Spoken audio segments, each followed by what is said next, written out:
amar, quer mudar pra você se ver melhor. Aqui na TV Assembleia.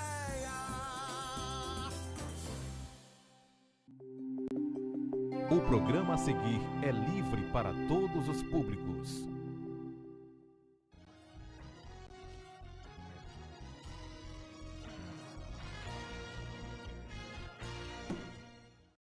Olá, boa noite. Está no ar o Questão de Ordem. Cumprimento você que nos acompanha pela TV e também nos ouve pela FM Assembleia 96,7. Hoje, sexta-feira, fechando a nossa semana, para falar de assuntos importantes e que terão lugar aqui na Assembleia na próxima segunda-feira, dia 19 de agosto.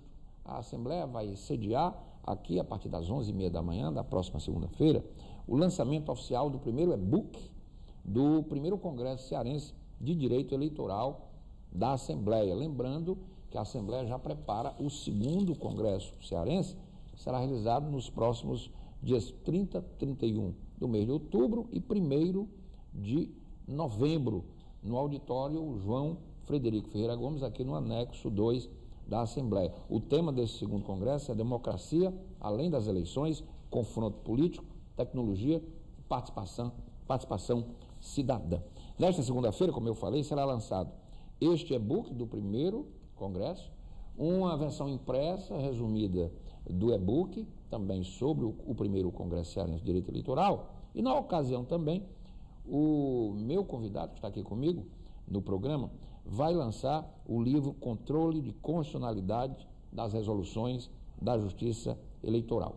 Está aqui comigo, eu recebo com prazer, o Procurador-Geral da Assembleia, Dr. Rodrigo Martiniano, que vai lançar, segunda-feira, um livro de sua autoria, Controle de Constitucionalidade das Resoluções da Justiça Eleitoral, com a presença aqui na Assembleia do ministro Tarcísio Vieira, do Tribunal Superior Eleitoral. Está no ar Questão de Ordem com o Dr. Rodrigo Martiniano, que é Procurador-Geral da Assembleia, evidentemente formação em Direito, tem mestrado em Direito Constitucional e Teoria Política, é especialista em Direito Eleitoral, Direito Processual Civil e também Direito Público, pesquisador de um grupo de estudo Estado, Constituição e Política, professor universitário, Procurador-Geral da Assembleia. O doutor Rodrigo também é membro fundador da Academia Brasileira de Direito Eleitoral e Político e do Instituto Luso-Brasileiro de Direito Público. Está no ar o Questão de Ordem, a partir de agora, com o doutor Rodrigo Martiniano. Doutor Rodrigo, seja muito bem-vindo mais uma vez. Boa noite, tudo bem? Olá, boa noite, Renato. Boa noite aos telespectadores da TV Assembleia, aos ouvintes da Rádio Assembleia. É sempre um prazer estar aqui no Questão de Ordem com você, Renato. Prazer é todo meu, doutor. Doutor, eu estava olhando aqui o seu livro, daqui a pouco a gente vai falar sobre ele, Controle de Constitucionalidade das Resoluções. Eu estava me lembrando agora, eu estava vindo aqui para a Assembleia, eu estava ouvindo uma matéria no rádio, de uma palestra do ministro Eros Graus, ex-ministro do Supremo. Ele fez uma palestra, um encontro sobre direito em Manaus, em que ele destacou, a pauta da fala dele foi exatamente como devem se comportar os operadores jurídicos. Muita gente está questionando hoje, porque todo mundo interpreta, ninguém segue a lei, quer dizer, o Supremo faz de um jeito, os juízes fazem de outro. E o Ministério Público disse uma coisa interessante, ele disse, o caminho seguro para dar tranquilidade jurídica e não gerarmos o caos jurídico e, consequentemente, social, é cumprirmos as leis e cumprirmos as Constituições. Se a gente começar a sair disso, a gente começa a gerar interpretações errôneas, né, saindo da margem de segurança da lei. Isso gera o que se fala hoje de insegurança jurídica. Uma crítica que ele fez, alguns jornalistas entendem como velada a postura de magistrados no Brasil hoje e do próprio Supremo Tribunal Federal.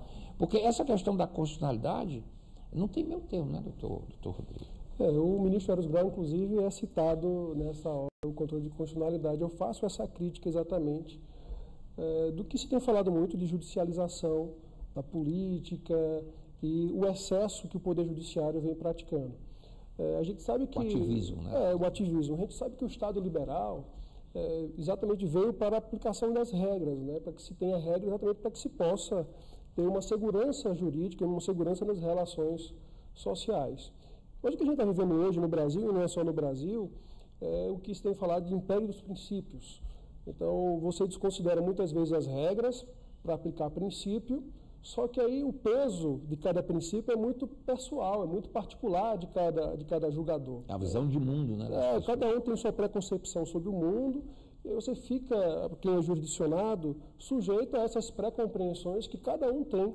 E é por isso que a gente vê decisões e a gente se assusta, às vezes, mas a Constituição diz isso, mas a decisão foi no sentido, às vezes, até oposto. Então, o livro se propõe também a analisar isso, porque o Tribunal Superior Eleitoral, um pouco diferente dos demais órgãos do Poder Judiciário, ele edita normas, né? Ele edita resoluções, e essas resoluções elas regulam as eleições. E quando ele faz isso, nem sempre ele faz seguindo o texto da Constituição. Então, como fazer para controlar a constitucionalidade dessas resoluções é o que eu vou abordar no livro. E o mais interessante é que o Tribunal Superior Eleitoral é composto por 3 ministros do Supremo.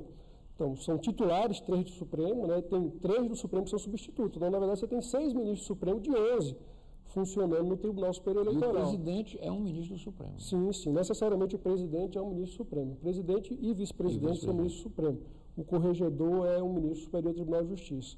Mas o fato é que eles editam as resoluções e depois eles julgam também a própria constitucionalidade das resoluções, sem qualquer tipo de impedimento, a partir das ações que são propostas no Supremo.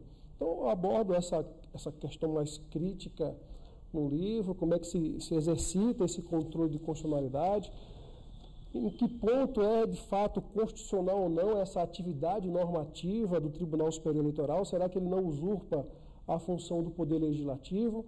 Eu vou questionar também, será que o Poder Legislativo não pode editar um decreto legislativo para sustar uma resolução do Tribunal Superior Eleitoral que eventualmente venha a extrapolar o limite dado pela Constituição. A Constituição, evidentemente, determina um poder regulamentar os órgãos, mas esse poder regulamentar é de regulamentar mesmo, né, de trazer instruções, não é de inovar a ordem jurídica. E muitas vezes a gente observa com muita clareza que o Tribunal Superior Eleitoral ele inova a ordem jurídica e quando ele faz isso, ele usurpa a função que é própria do Poder Legislativo.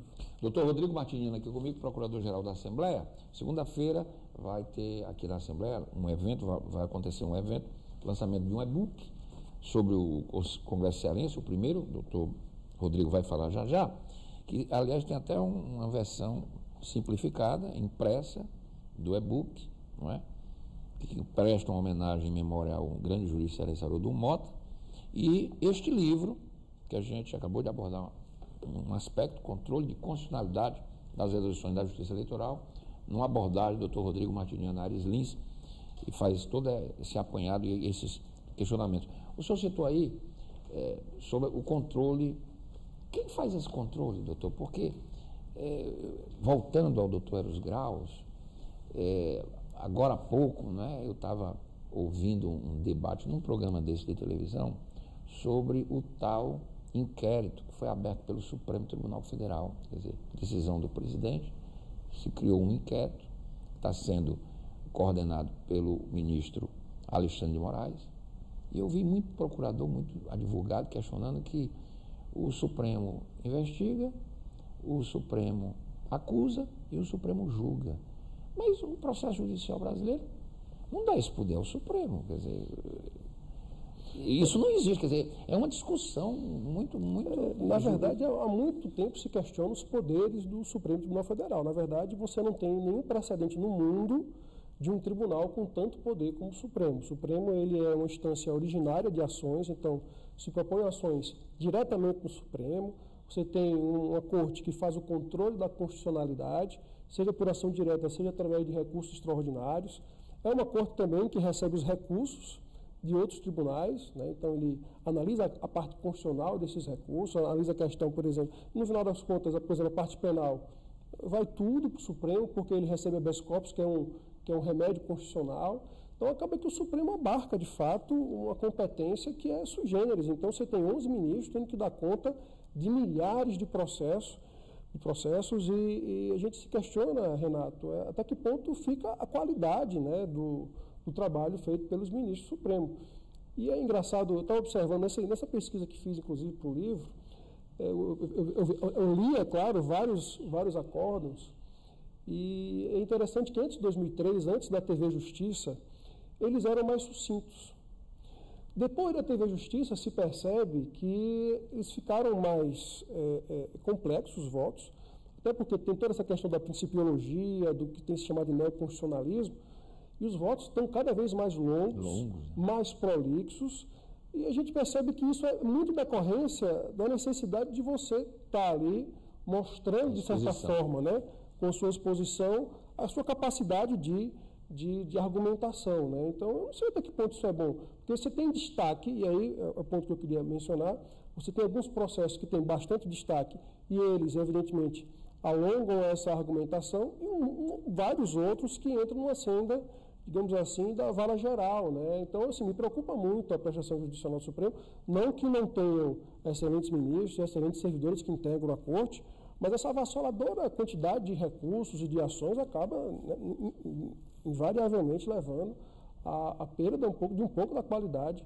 do que a gente esperava ter. Claro que o Supremo é palco de decisões importantíssimas, o Supremo, no mais das vezes, tem feito reforma que o Congresso não faz, o Congresso, às vezes, se intimida um pouco diante da sociedade, o próprio Supremo tem feito reforma, e às vezes nem seria a competência do Supremo fazer isso, mas faz, tentando dar uma resposta à sociedade. Né? E talvez o Supremo realmente, como participa dos poderes da República, ele tem de fato uma preponderância, um papel, como o Toffoli tem falado, moderador de certo modo, mas ele precisa se pautar estritamente por sua competência, e acho que mereceria uma reforma para limitar ainda mais essa competência aos temas estritamente constitucionais de provocação direta. Essa questão de tratar o Supremo como uma corte recursal também, e para ações originárias, todas as ações penais, né, que você tem pessoas com prerrogativa de foro, vão ao Supremo também. Isso gera, ao meu ponto de ver, muita dificuldade para quem está no Supremo, inclusive para lidar com as pressões políticas. Né?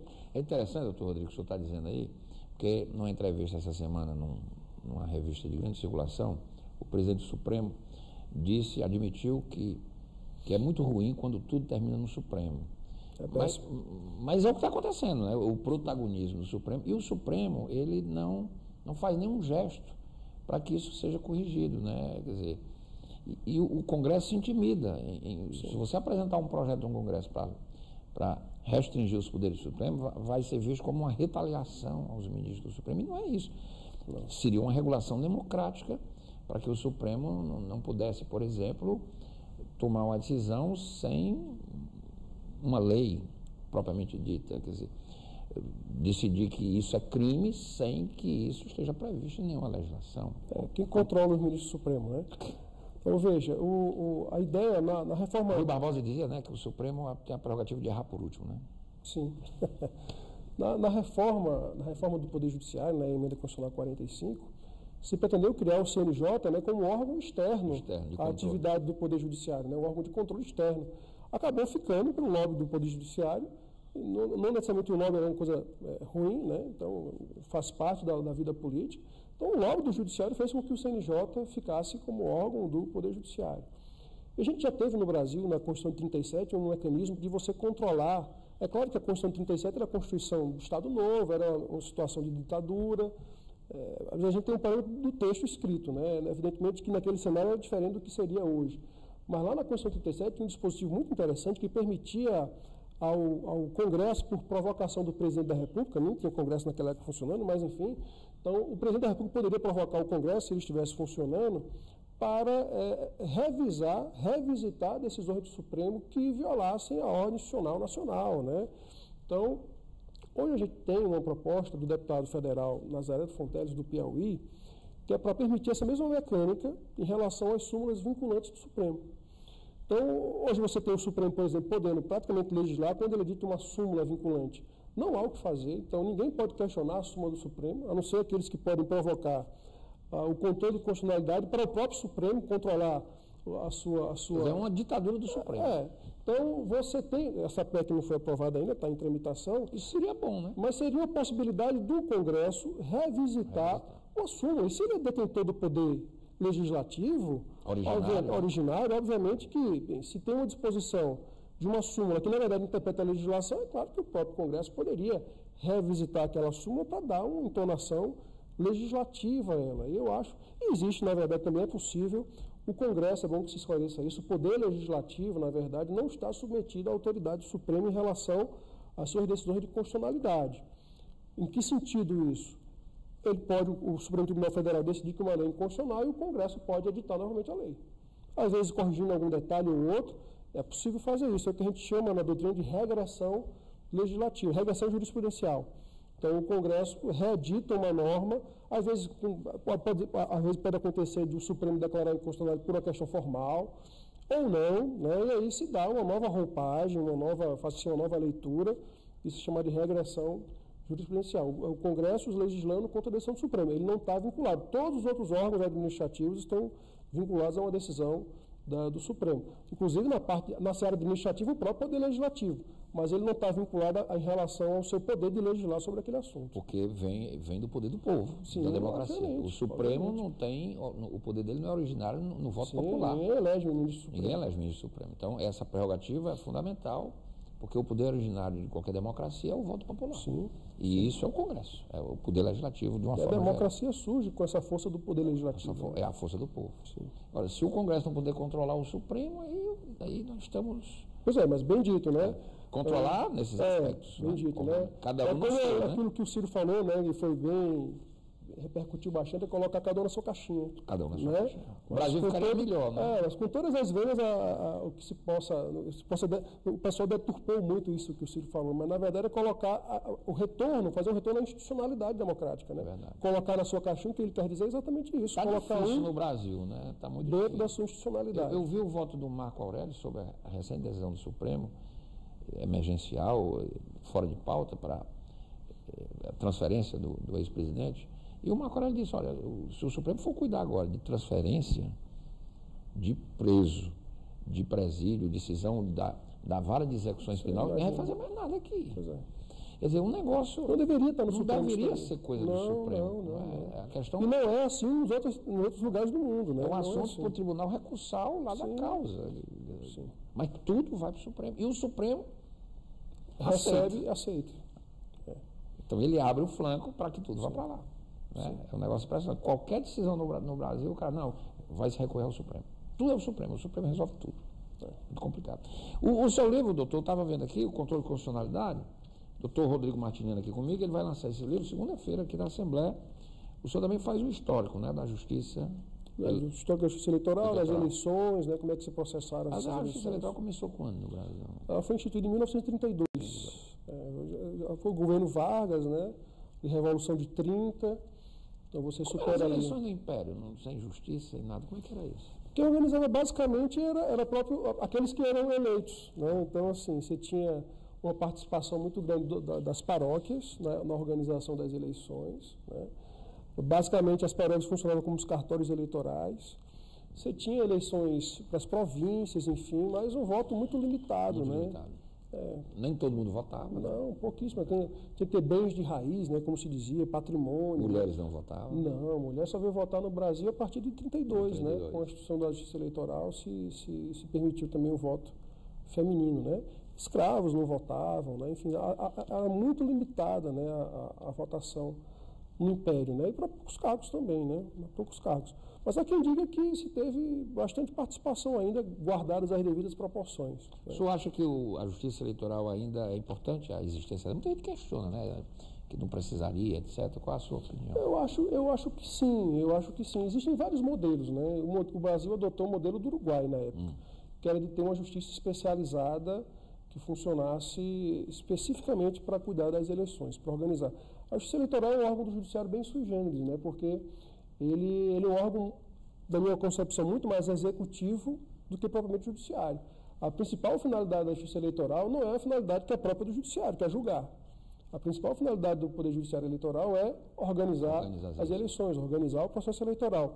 E é claro que todas as demandas decorrentes desse processo eleitoral vão cair na própria Justiça especializada. Mas existem outros modelos. Às vezes o Poder Judiciário organiza, o Justiça Federal, por exemplo, poderia organizar, não necessariamente uma justiça especializada, mas eu acredito que o modelo aqui do Brasil tem dado certo. Eu acho que a Justiça Eleitoral tem feito um bom serviço, e uma coisa que a gente pode dizer é que as eleições acontecem e a gente não tem um histórico de não vai dar para acontecer hoje. A eleição acontece, o tribunal, de fato, por mais que a gente possa ter uma série de críticas em relação à atuação mais jurisdicional da Justiça Eleitoral, mas em relação à sua atuação administrativa, em relação à organização das eleições, realmente funciona, né? Funciona e funciona muito bem, então a gente tem muito desse crédito à Justiça Eleitoral. Eu acredito, inclusive, na urna eletrônica, eu acho que é um meio que considero seguro, né? Eu já tive com o Giuseppe Giannini, que é uma das pessoas que ajudou a constituir, a criar a urna eletrônica no Brasil, o secretário de Tecnologia de Informação do TSE, eu participei de curso, ele foi ministrante, e me convenci de que, de fato, a urna é segura e apresenta elementos que me deixaram, a princípio, bastante confortável nesse sistema que o Brasil utiliza. Então, aliás, o senhor está dizendo algo interessante, muita gente questiona a urna eletrônica, tem gente que acredita que o homem nem foi à Lua, né? Quer dizer, mas, enfim, o senhor diz algo aí muito, muito correto, porque a urna eletrônica, ela, por exemplo, quando o PT ganhou a eleição, ganhou com a urna eletrônica e ninguém questionou. E era um grupo que estava fora, nunca tinha governado e governou. E agora, nessa última eleição, a eleição mais acirrada, ganhou um candidato que é controverso, é polêmico, derrotou o grupo que tinha governado o Brasil, e o grupo que perdeu também não questionou a lisura do pleito. Mas esse candidato que se elegeu, ele disse que se não tivesse fraude, se elegeu no primeiro turno, né? Então, assim, ficou ainda... Mas o fato é que, assim, uma coisa bem simples para explicar da urna, ela não é ligada em rede, né? Assim, não tem... Na verdade, ele pode reclamar de notícias da imprensa, de pesquisas, não da urna eletrônica. Você pode até questionar, cara, que pesquisa tal, puxou para lá, puxou para cá, isso sempre acontece, essas discussões. Mas não foi a urna eletrônica. A urna espelhou o resultado da eu entendo que sim, né? Eu também. O fato é que a urna... No segundo turno ele ganhou e a urna deu a vitória. Existem mecanismos vários de auditoria da urna, que me parecem seguros. A impressão do voto que virá aí agora para essas próximas eleições, para mim é um erro enorme.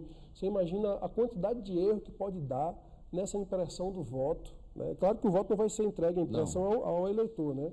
Mas você imagina a quantidade de impressor que você tem que ter, você tem que ter o papel ali. Enfim, isso pode dar margem para muito questionamento. Vai dar, eu não tenho dúvida que vai dar problema. Eu acho que quanto mais papel, quanto mais a mão do ser humano coloca-se dentro ali do sistema, eu acho que é pior. Doutor Rodrigo Martiniano aqui comigo, Procurador-Geral da Assembleia. Doutor, e segunda-feira, além do livro, desse livro que o senhor vai colocar à disposição, pela editora Ítala, né? Sim. E já está aqui, inclusive, o prefácio do doutor Filomeno Moraes, né? Lá do programa de pós-graduação da Unifor. O senhor vai também vai ser lançado o primeiro e-book, como é que é isso? Do Congresso Cearense de Direito, que é o primeiro, né? Porque já vem o segundo. Sim, já vem o segundo. Como é que foi isso daí? No primeiro congresso, assim como a gente vai fazer no segundo congresso, já estamos fazendo, na verdade, nós publicamos um edital convocando para pessoas que tivessem interesse nas temáticas dos grupos de trabalho a enviarem resumos expandidos, que são trabalhos, são artigos acadêmicos com um conteúdo um pouco menor, né, de 6 a 10 páginas mais ou menos. E os melhores trabalhos, né, os que foram aprovados por uma comissão científica, estão reunidos nessa obra, que é lançado em e-book, mas para o evento de lançamento a gente fez uma tiragem pela editora Inesp, aqui da Assembleia Legislativa, e a gente vai distribuir 150 exemplares nesse evento de lançamento aqui, gratuitamente, né, a editora é da Assembleia, então vão ser disponibilizados gratuitamente. E a partir do dia 19 a gente também vai disponibilizar no site do próprio Congresso e também no site do Inesp. Ele vai disponibilizar o e-book para quem tiver interesse.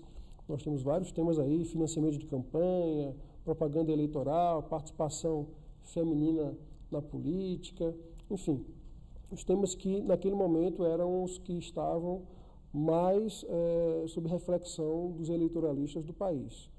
E nesse segundo congresso a gente também lançou o edital, estamos aguardando, está inclusive em aberto, a gente vai prorrogar um pouco até o dia 25 de agosto. Já está em aberto. Está aberto o edital até o dia 15 de agosto para envio dos resumos expandidos. Já estou antecipando aqui que vamos prorrogar até o dia 25. E tem diversos temas. Estamos no dia 19, então até o dia 25. Então, aliás, estamos no dia 19, não, 19 é segunda-feira, hoje é sexta. Certo. Nós também fizemos os grupos de trabalho dessa vez, temos temas também bastante contemporâneos. Eu tenho Direito e Pós-Democracia, um dos grupos de trabalho que a gente pensou diante desse cenário que a gente vive, né, de uma eleição no mundo da pós-verdade. A gente vai de novo trazer a questão da propaganda eleitoral, nesse seio da propaganda mais eletrônica, por meio de redes sociais, também trazer a judicialização da política no ambiente do processo eleitoral, o quanto isso pode interferir, né, na dinâmica eleitoral, também prestação de contas e financiamento de campanha. Então, esses são basicamente os grupos de trabalho que estão recebendo os artigos aí até o dia 25 de agosto.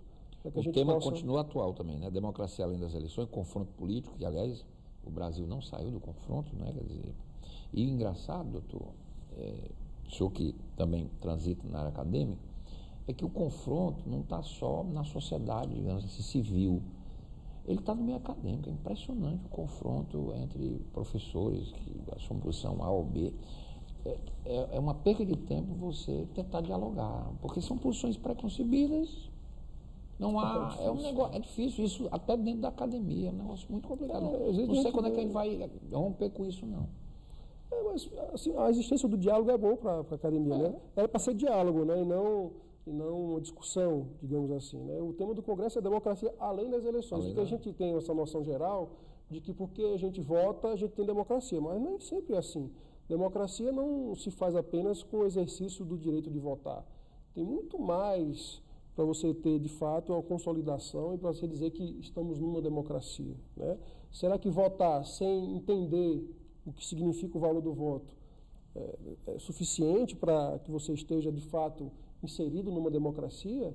Será que você não tem que ter o que o Robert Dahl chama de conhecimento esclarecido, né? Saber, de fato, como é que funciona o processo eleitoral, como é que trabalha um governador, um deputado estadual, quem são aquelas pessoas, né?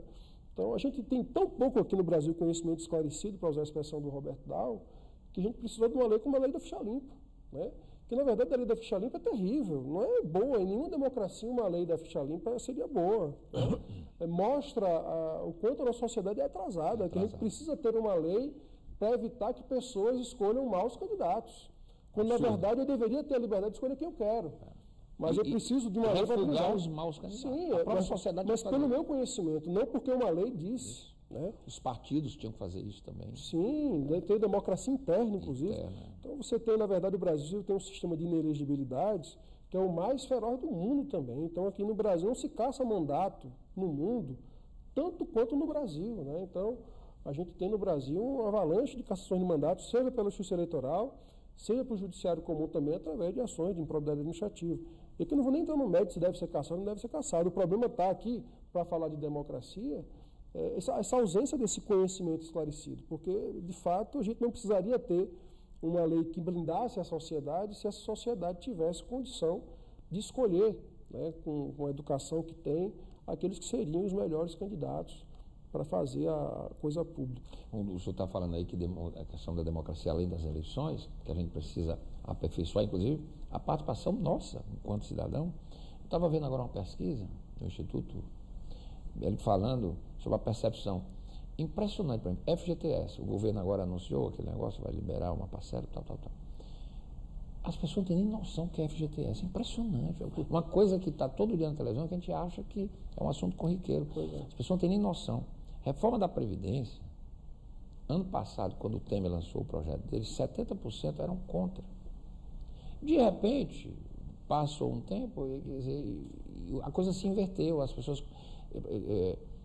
Por que não se aprovou a reforma da Previdência? O Fernando Henrique tentou, por exemplo, a idade mínima e não conseguiu naquela oportunidade, não sei quantos anos atrás, 20 anos, 25 então. E hoje criou-se um consenso político, não é? Muito mais político do que até na sociedade, embora tenha avançado o apoio da reforma na sociedade. O Brasil é um negócio interessante, assim, as coisas... Eu não sei se você assistiu, Renato, recomendando, se não assistiu, o documentário Privacidade Hackeada. Uhum. Nesse documentário... Na Netflix. Netflix, né? É bem interessante porque ele mostra uma coisa que a gente identifica com muita clareza aqui no Brasil. Você tem um grupo que como até você falou em relação ao ambiente acadêmico, não muda de opinião em relação a um sentido, sou a favor da reforma da Previdência.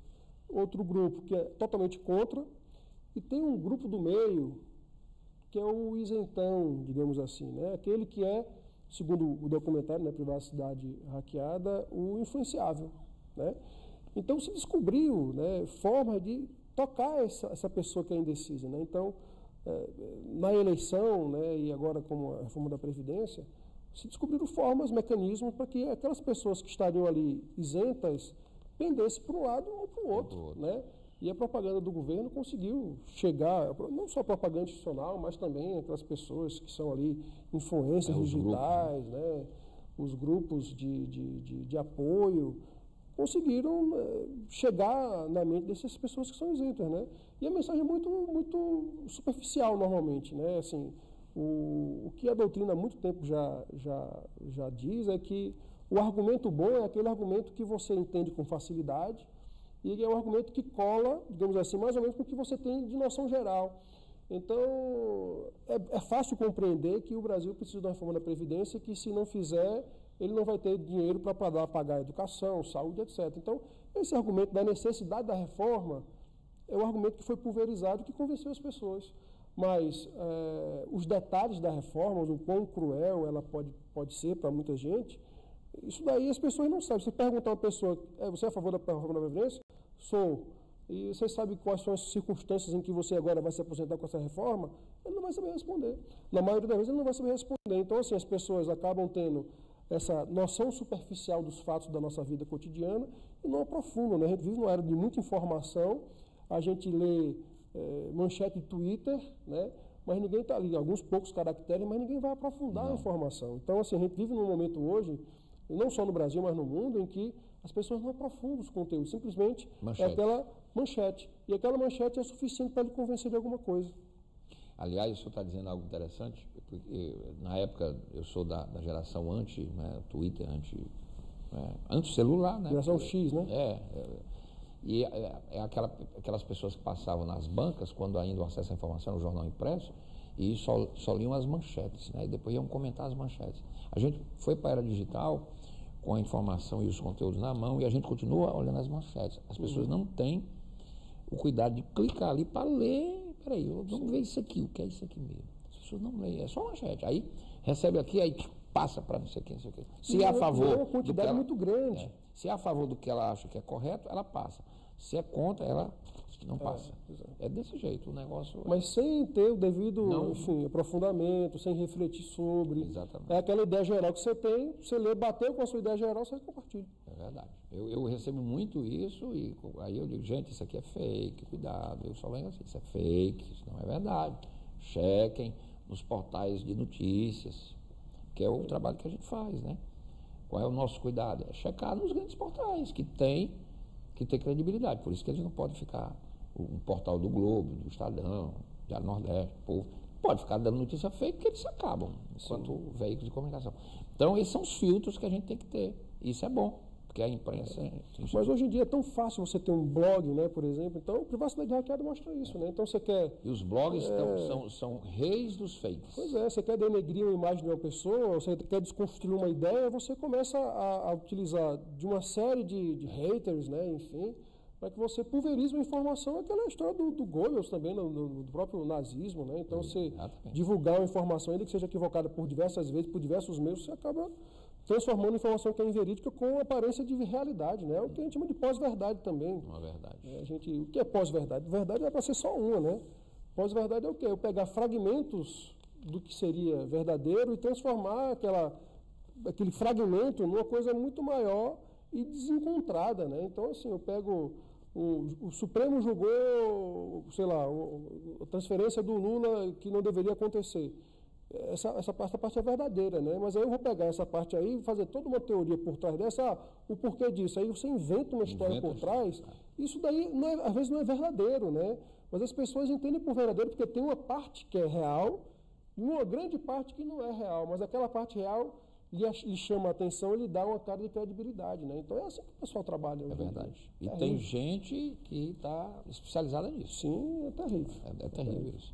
Doutor Rodrigo, então, segunda-feira, a sua obra vai ser apresentada pelo ministro Tarcísio Vieira, é isso? Não, na verdade, o Tarcísio Vieira ele faz o prefácio do primeiro livro do Concede, né? Então, o Congresso Cearense ele fez o prefácio, a apresentação do presidente da Assembleia, José Sarto. O meu livro, a apresentação é feita pelo ministro Napoleão Nunes Maia. do Superior Tribunal de Justiça, que à época era Corregedor Nacional da Justiça Eleitoral. Foi do TSE, né? Sim, ele era Corregedor Nacional da Justiça Eleitoral. E vai estar aqui também o Napoleão no evento da Unifor, que será na Unifor. Do Limoeiro, ele. Sim, região do Limoeiro. Norte. Ele vai estar aqui na segunda-feira também. Esse meu livro vai ser lançado também num outro evento, na Unifor. Vai ter lá um evento da ouvidoria do Tribunal Regional Eleitoral, no qual fui convidado para participar. Eu vou aproveitar também o evento lá na Unifor, que é um evento do TRE de Ceará, para lançar um livro, e lá vai ter a presença do ministro Napoleão Nunes Maia. Que beleza. Bom, e o segundo concede aí em outubro, né? 30, 31 e dia 1º, com aquela programação que já é uma marca, é um evento que está no seu segunda edição, mas já tem uma marca consolidada de credibilidade, de bons debates. A gente teve muita felicidade no primeiro evento, né? Foi um evento muito elogiado. É um esforço hercúleo para poder executar um evento desse tamanho. É um dos maiores congressos que a gente vai ter no Brasil nesse ano. Eu estava observando, eu fui olhar alguns congressos que aconteceram no Brasil esse ano, e a gente tem em média ali 15 palestrantes, quando muito, 20 palestrantes. A gente tem aqui mais de 40 palestrantes já. A maioria mestres e doutores, alguns pós-doutores, alguns pratas da casa conhecidos, né? O Martônio Montoverne, o Filomeno Moraes, o presidente do Tribunal de Contas do Ceará também vem para um painel para tratar do controle externo em relação ao julgamento das contas e as repercussões na inelegibilidade. E a gente tem também pessoal de fora aí importantíssimo, né? A gente vai ter, já tem 4 ministros do Tribunal Superior Eleitoral confirmados, 4 ex-ministros do Tribunal Superior Eleitoral também confirmados. A gente vai ter o governador do Maranhão aqui para uma mesa de debate, o governador Flávio Dino, a Margarete Coelho, que foi vice-governadora do Piauí e hoje é deputada federal, também vem para essa mesa de debate. A gente vai ter a abertura do Congresso com o ex-ministro Ciro Gomes. A conferência de abertura será com o Ciro Gomes. E uma série de outros doutrinadores renomados no Brasil, do Brasil inteiro, que a gente selecionou, né, do ponto de vista acadêmico mesmo, porque a gente tem um peso acadêmico no Congresso, não é um Congresso voltado tão só para a advocacia, a gente atrai um público diferente, realmente diversificado, procuradores de justiça, promotores, procuradores da República, tanto que o evento tem o apoio hoje do Tribunal de Contas da União, da Associação... Eu acho um evento desse espetacular para a nossa categoria dos jornalistas, porque eu acho que nesses eventos a gente aprende muito, principalmente quem está na batuta das redações, para ter cuidado, né, com a produção de material jornalístico. Tem uma série de temas diversificados, a gente conseguiu, pela qualidade do evento, pela qualidade dos palestrantes, a gente reuniu a Assembleia Legislativa, o grande apoiador do evento, né, já foi no passado, no primeiro, é também agora, né, a OAB, a Justiça Federal, o Ministério Público Federal, o Tribunal de Contas do Estado, o Ministério Público do Estado, a Associação dos Magistrados Brasileiro, a Associação Cearense dos Magistrados, enfim, a gente reuniu, de fato, um excelente apoio institucional, exatamente porque o Congresso ele é realmente múltiplo do ponto de vista institucional, né? Ele realmente tem promotores, procuradores, juízes, desembargadores, ministros, professores. É um Congresso realmente plural que vai abordar as matizes mais diversas aí do direito eleitoral e com mesas que vão trazer pessoas que têm pensamentos opostos. Mas pensamentos opostos, né, para que a gente faça trabalho com a dialética, o bom debate. Para ter o bom debate, mas pessoas que são evidentemente elegantes, né, e que respeitam o outro do ponto de vista acadêmico, né. Não vai ser, a gente não espera uma discussão, a gente espera, de fato, o bom debate. O bom debate. E o Questão de Ordem vai acompanhar e, né, na medida possível, a gente também aproveita sempre o evento do Conselho para trazer palestrantes, para que a gente possa também oferecer ao nosso público telespectador um pouco desse conteúdo maravilhoso que vai estar em debate aqui na Assembleia. Doutor Rodrigo, muito obrigado, parabéns mais uma vez, parabéns pelo livro, pelo primeiro e pelo segundo, que já se anuncia um evento de pleno êxito. Obrigado por ter vindo. Obrigado, Renato. Muito bom tê-lo mais uma vez aqui no programa, doutor Rodrigo Martiniano, procurador-geral aqui da Casa da Assembleia. Aqui comigo hoje, fechando a nossa semana. Questão de Ordem fica por aqui, a gente volta segunda-feira. Até lá. Bom final de semana.